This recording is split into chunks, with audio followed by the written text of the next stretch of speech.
Dhammapada verse 37. Samgharakkhita Thera Vatu.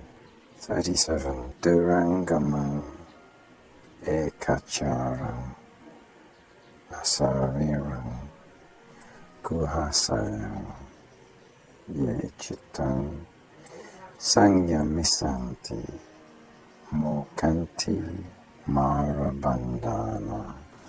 That word Durangamam ekacharam. Ekacharam means walking alone. It moves about alone.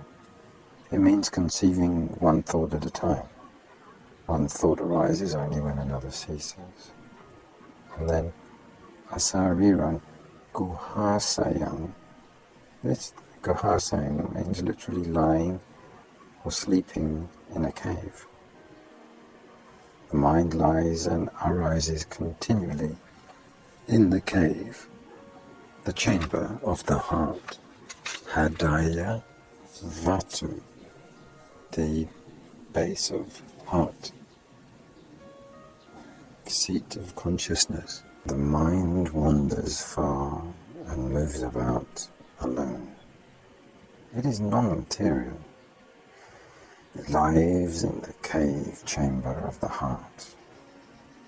Those who control their mind will be free from the bonds of Mara. The story of Thera Samgharakkhita. While residing at the Jetavana monastery, the Buddha uttered verse 37 of this book with reference to the nephew of Thera Samgharakkhita.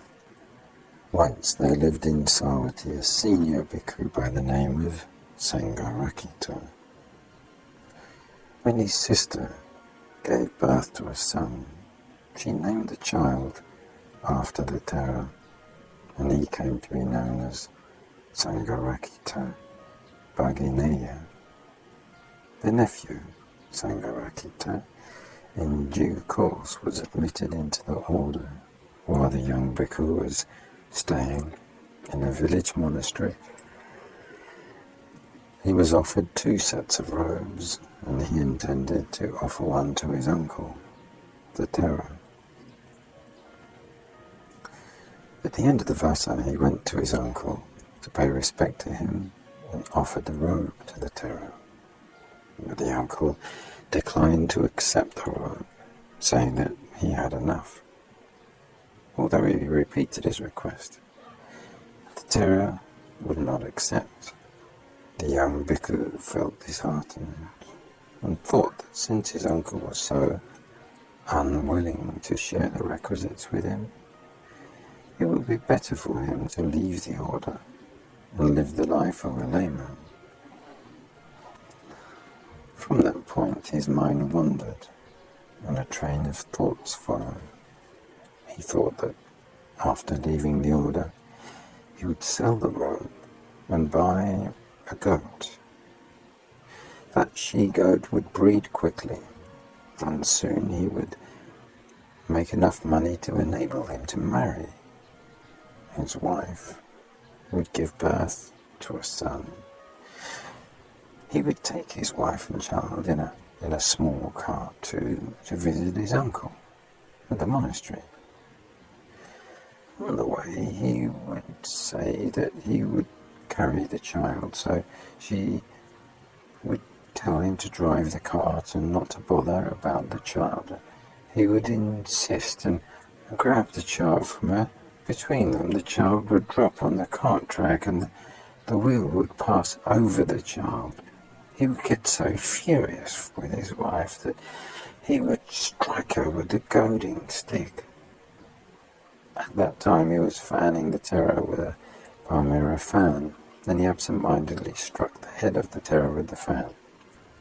The Thera, knowing the thoughts of the young bhikkhu, said, "You were unable to beat your wife. Why have you beaten an old bhikkhu?" Young Samgharakkhita was very much surprised and embarrassed at the words of the old bhikkhu. He also became extremely frightened, so he fled. Young bhikkhus and novices of the monastery chased him and finally took him to the presence of the Buddha. When told about the whole episode, the Buddha said that the mind has the ability to think of an object, even though it might be far away, and that one should strive hard for liberation from the bondage of passion, bondage of ill will, liberation from the bondage of ignorance. And then the Buddha spoke in verse as follows. 37. The mind, it wanders far and moves about alone. It is non-material. It lies in the cave chamber of the heart. Those who control their mind will be free from the bonds of mind.